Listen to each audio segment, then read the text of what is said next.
வாரும் தூய ஆவியே, உங்கள் பிரசன்னத்தை வாஞ்சிக்கிறேன். வல்லமையாய் இந்த மண்ணுருண்டை ஜீரோவை எடுத்து இந்த வீடியோவிலே நீங்கள் ஆளுகை செய்யுங்கள். நீங்கள் ஆளுகை செய்யுங்கள். ஷபரகபலது. இது நீங்கள் சப்ஸ்கிரிப்ஷன் பண்ணுங்கள், பெரியமானவர்களே, லைக் பண்ணுங்கள். கர்த்தர் உங்களை ஆசீர்வதிப்பார். இப்பொழுது சிறு பிள்ளைகளை நாம் எப்படி வளர்த்துகிறோம்? அடிச்சும் வளர்த்தோணும், அன்பாவும் வளர்த்தோணும். இல்லாவிட்டால் வழி மாறி போய்விடுவார்கள். இதே போலதான் கர்த்தரும் நமக்கு சொல்லி இருக்கிறார், வினா உள்ளவர்களாயிருங்கள் என்று. இன்னொன்று சொல்லியிருக்கிறார், புறாவை போல கபடுள்ளவர்களாயிருங்கள், கபடு இல்லாதவர்களாயிருங்கள் என்று.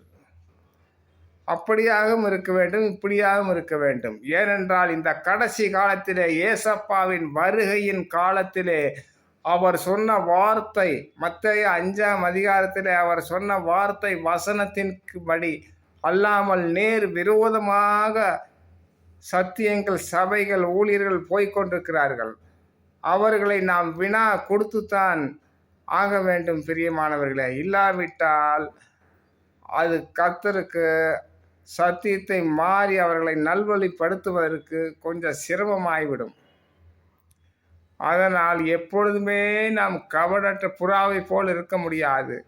அதே போல நாம் அப்படியாக இருக்க வேண்டும். அப்போத்தான் நம்முடைய சத்தியத்துக்கு பிள்ளைகளை கரெக்டாக வளர்த்த முடியும் பிரியமானவர்களே. அதே போல தான் ஞானஸ்தானம் யோவான் 3:5 ஒரே சொல்லி இருக்கிறார். ஏசப்பாவே சொல்லியிருக்கிறார், ஜலத்தினாலும் ஆவியினாலும் நீங்கள் பிறவாவிட்டால் பரலோக ராஜ்யத்தில் பிரவேசிக்க மாட்டீர்கள் என்று மெய்யாகவே சொல்லுகிறேன் என்று சொன்னார். அப்போ ஜலத்தினால முக்கி பிறக்க வேண்டும். ஆவியின் அபிஷேகத்தோட அந்நிய பாஷை அடையாளத்துடன் அபிஷேகம் பெற்றுக்கொள்ள வேண்டும். இதை அபிஷேகம் பெறாவிட்டால் இந்த கடைசி காலத்திலே பரிசுத்த ஆவியானவர் எப்படி உங்களை ஆளுகை செய்வார்? எப்படி அவருடைய வருகையிலே போக முடியும்?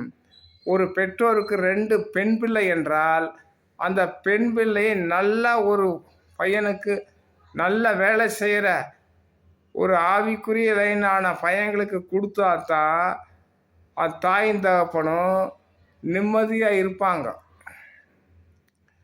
அப்படி இல்லாமல் இருந்ததுன்னா அவங்களுக்கு நிம்மதி இருக்காது. அதே போல தான் இந்த கடைசி காலத்திலே ஒவ்வொரு பிள்ளைகளையும், கர்த்தருடைய பிள்ளைகள், சபையில் இருக்கிற பிள்ளைகள் எல்லாம் பரிசுத்தாவின் அபிஷேகத்தை அந்நியவாசியுடன் பெற்றுக்கொள்ள வேண்டும். அது ஒரு கணவனுக்கு திருமணம் செய்வதற்கு சமமாக இருக்கிறது. அதே போல அதே போலத்தான் பிள்ளைகளை போலத்தான் பிரியமானவர்களே, நாம் அப்படியாக நல்ல ஆவிக்குரிய ஜீவித்திலே முன்னேறி செல்லுவோம். அதற்கு பரிசுத்த ஆவியின் அபிஷேகம் மிகவும் முக்கியமானது. அந்நிய பாஷை அடையாளத்துடன் பெற்றுக்கொள்ள வேண்டும். அது திருமணம் செய்து கொடுத்த தாயின் தகப்பனுக்கு ஒப்பாக இருக்கிறது. அவங்க நிம்மதியாக இருப்பாங்க. அதே போல தான் பரிசுத்த ஆவியானவர் கையில் ஒப்படைச்சிட்டா அவர் பரிசுத்த ஆவியானவர் சகல சத்தியத்துக்குள்ளே அவர் நடத்துவார். நீங்கள் அதே வரலைன்னா எப்படி உங்களை சகல சத்தியத்துக்குள்ளே அவர் நடத்துவார்? இதை நினைச்சு பாருங்க பெரியமானவர்களே. கர்த்தர் உங்களை ஆசீர்வதிப்பார். God bless you. Amen, amen.